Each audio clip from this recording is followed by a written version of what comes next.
The new recruit had just arrived at the front line. He received only 5 rounds of ammo. As the charge whistle sounded, the man shouted "Yura" and charged forward with only 5 bullets. But what awaited him was heavy enemy fire and explosive blast. Anyone who tried to flee would be taken down by their own oversight officers. When the charge was over, Soviet soldiers lay fallen everywhere. The man was lucky to survive. He hid among the bodies and pretended to be dead, to make sure no one was still alive. The enemy kept firing at the soldiers on the ground, but the man was fortunate once again and remained unharmed. Vasily picked up a rifle, loaded his only 5 rounds into the magazine, and used a drainage hole to aim at the enemy across the way. An enemy officer began undressing to wash himself. Using the cover of nearby blasts, Vasily decisively took the officer down. Before the nearby aide could react, Vasily fired again. Then came a third and a fourth shot. The last enemy tried to escape. Vasily rose and aimed his rifle and brought him down. A Soviet political officer witnessed this unbelievable scene. To boost morale, he widely reported Vasily's sharpshooting feats. Vasily did not disappoint him. In just 10 days, he neutralized 74 enemy troops. This greatly encouraged the Soviet soldiers in the Battle of Stalingrad, causing the enemy to steadily retreat. Their morale took a serious blow. To raise their own morale, the enemy sent their top marksman, Koenig, known as the Master Sniper. On his first day at the front, he took down 10 Soviet officers. Vasily and his sniper team rushed to the scene. Through the scope, they spotted the opposing sniper. Vasily quickly pulled the trigger. Seeing a helmet fall, he believed he had hit Koenig, so he left his assistant to provide cover and went forward to check. But the target he took down was only a dummy.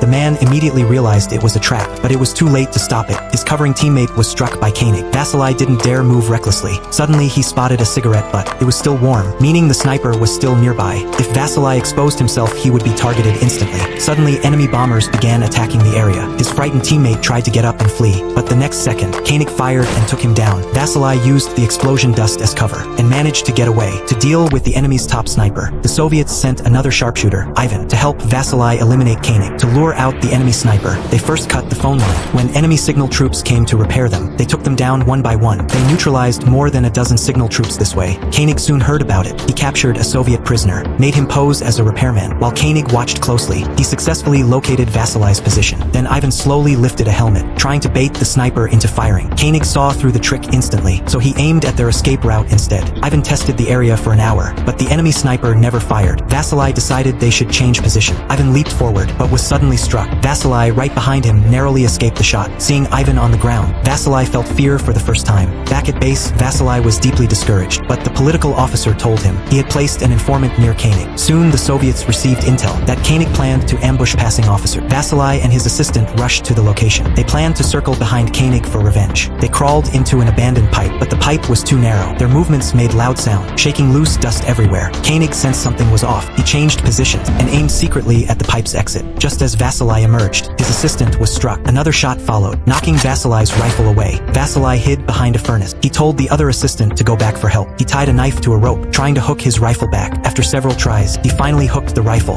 Vasily slowly pulled it toward him. Just as he was about to succeed, Koenig shot the rope apart. Just as Vasily felt hopeless, the enemy began another heavy bombardment. The blast shattered the factory windows. Through the glass, Koenig could see Vasily's movements clearly. During this tense standoff, a female sniper reinforcement arrived. Seeing the seemingly fragile soldier, Vasily knew they needed strategy to escape. He told her to bring a piece of glass. Using its bright reflection, they briefly disrupted Koenig's sightline. Vasily seized the chance and grabbed his rifle. He fired and hit Koenig's hand. This shot greatly restored Vasily's confidence. Soon Vasily received new intel on Koenig's location. He disguised himself, hid among the troops, quietly waiting to take out the enemy ace. After lying there for 2 days and 2 nights, Vasily finally fell asleep from exhaustion. He missed his best chance. Koenig also took up position quickly. He spotted Vasily through his scope. Just as he was about to fire, a soldier suddenly stepped into his view. The soldier searched Vasily and took anything valuable. By the time the soldier left, Vasily had vanished. Enemy commanders believed Vasily was gone, but Koenig was certain he was still alive, so he refused the order to return. Meanwhile, the Soviets intercepted enemy intel,